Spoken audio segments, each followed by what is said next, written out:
Wherever you are in life right now, you're living in a house that you built with words that you spoke through the years. Your health, your wealth, your relationships are where you are because of the words you've spoken. The words that you speak have power. And the Bible says there's life or death in the power of the tongue. Welcome. I have a fantastic view out today. One of my favorite places to walk in the area, if you can see that.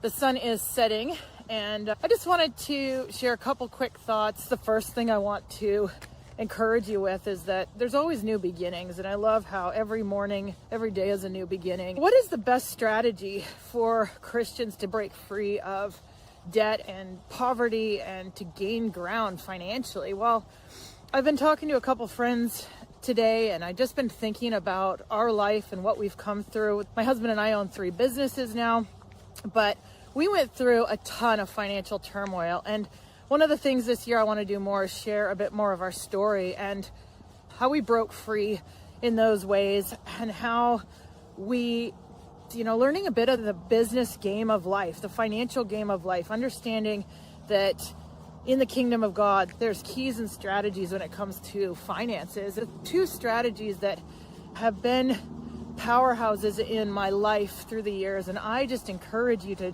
try them if you have not tried them or explored them. But it just is simply, I guess there's 3, but prayer and fasting, and the other being the confession of your mouth and what you're saying. And so I just really encourage you today. Today I just took a day to fast and pray.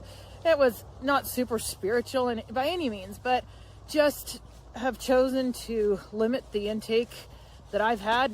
I did it up personally I've had some tea today and that's it.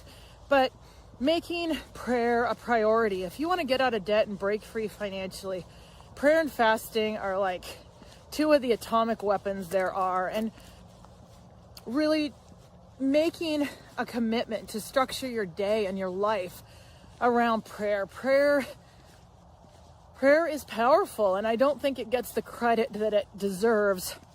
Talking with God as making the difference in people's lives that it does. But I'll tell you, prayer has made a difference in my life. It's made a difference in my family's life.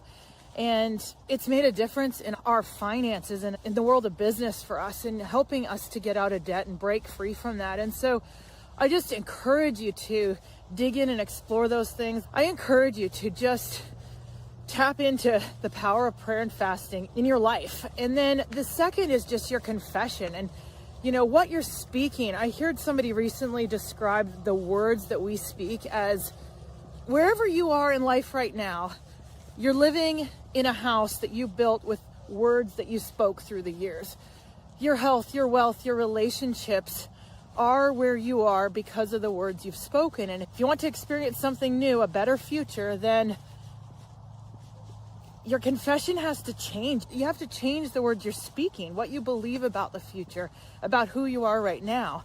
The words we speak matter. Words are powerful. And I've heard some amazing stories recently of people being able to do things they did not even think were physically possible because they eliminated from their vocabulary words of defeat.